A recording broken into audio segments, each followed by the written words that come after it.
Kamusta mahal na mga manonood, maligayang pagdating sa aking channel. Isang nakakagulat na pahayag ang nagmula kay Engin Akyurek.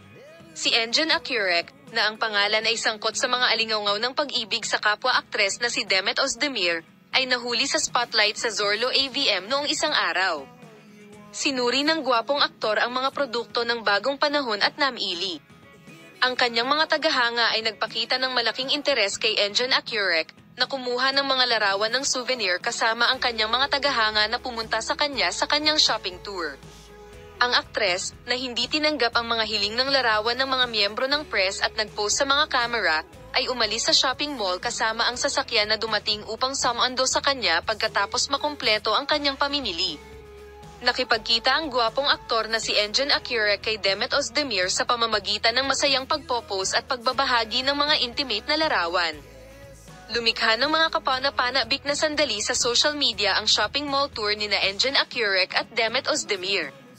Ang aming matagumpay na aktor na sina Demet Ozdemir at Engin Akyurek ay nagpakita sa harap ng madla kasama ang mga karakter na ginampanan nila sa serye sa TV na Adam Farah at nabighani ang lahat. Ibabahagi namin sa social media ang tugon nina Engin Akyurek at Demet Ozdemir sa mga paratang sa relasyon sa iyo. Salamat sa lahat sa panonood ng aking video. Magkita-kita tayo sa mga bagong video.